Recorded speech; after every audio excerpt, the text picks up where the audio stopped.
Hello, it's Philip Taylor speaking from Richmond Green Chambers in London. This morning I'm looking at a book which has come to us from Elgar Publishing Limited. They're an independent family publishers at the high intellectual end of legal publications, certainly. And this one is very much in keeping with one of their particular areas of interest, which is intellectual property law and competition law. This one is called Litigation and Arbitration in European Union Competition Law, and it's been edited by two people, Mel Marquis, or Marquis, and Roberto Cisotta. I hope I've pronounced those names correctly. It's available electronically on the Elgar online law subject site, and it's also an e-book which you can obtain as well. Now, we've given our review title for the appreciation we've written the following title: Ideal for practitioners, academics and researchers involved in European Union competition law.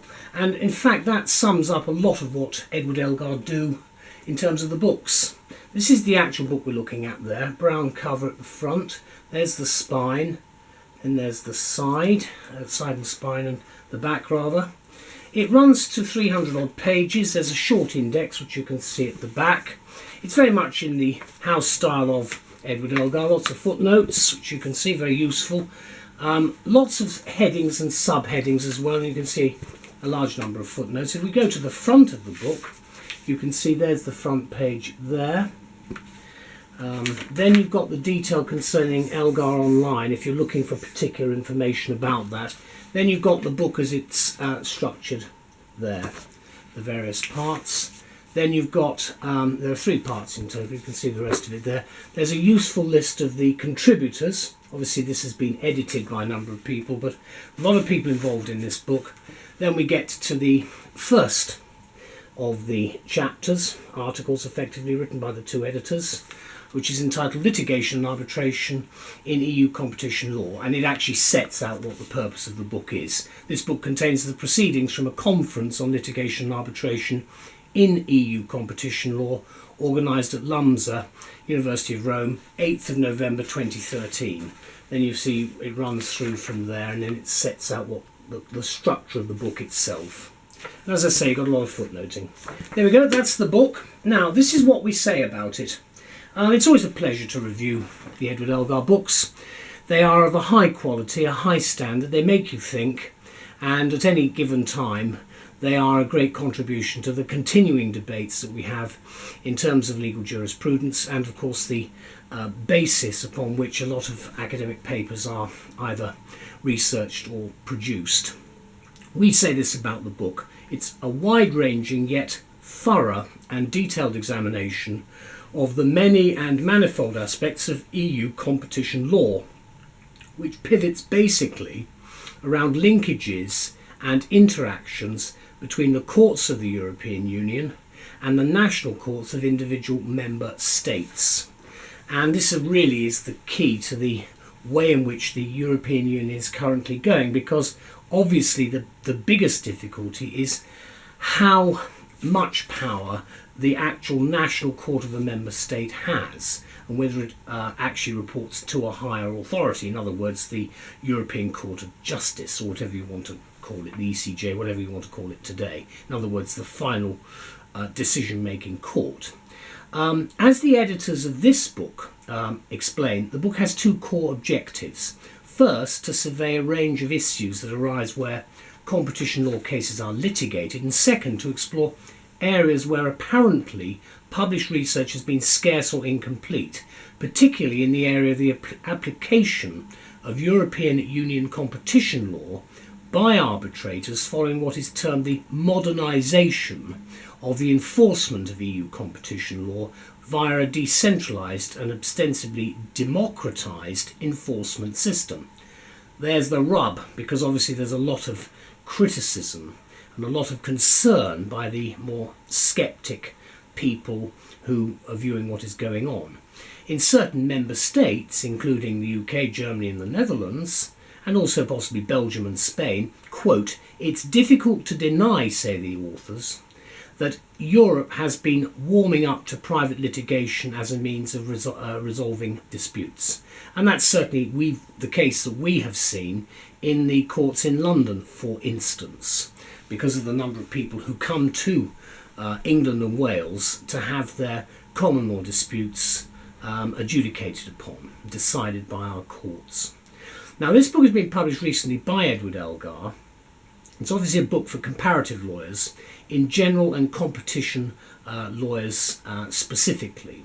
And it certainly goes a long way towards filling certain yawning gaps in the knowledge of practitioners concerning the complexities of this area of the European Union and its current laws.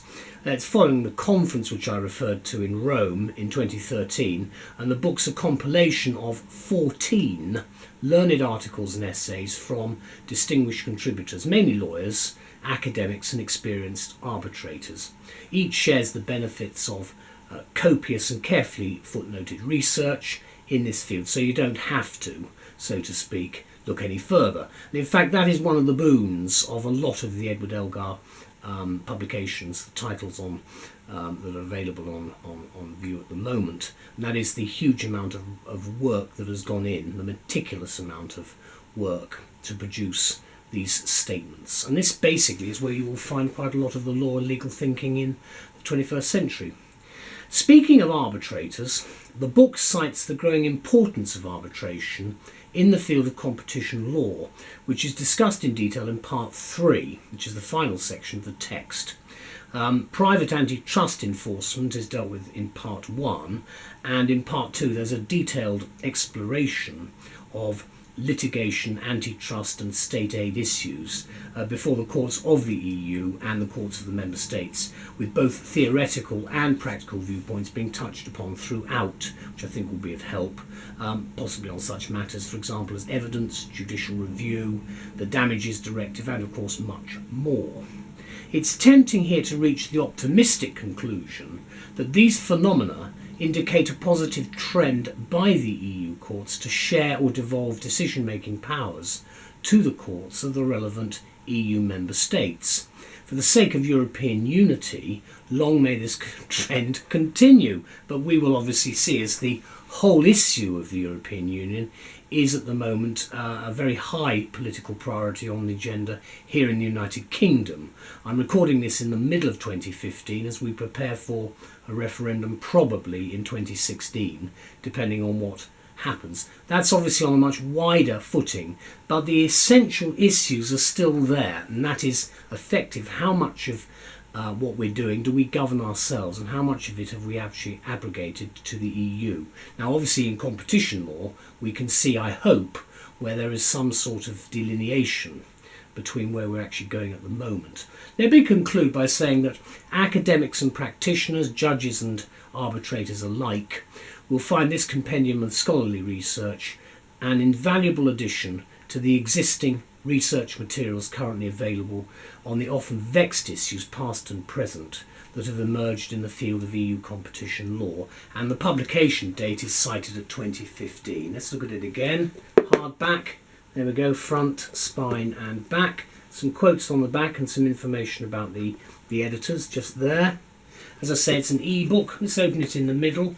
Again, you can see, for instance, here right in the middle, you've got very substantial footnoting there. You can see over half the page, in fact.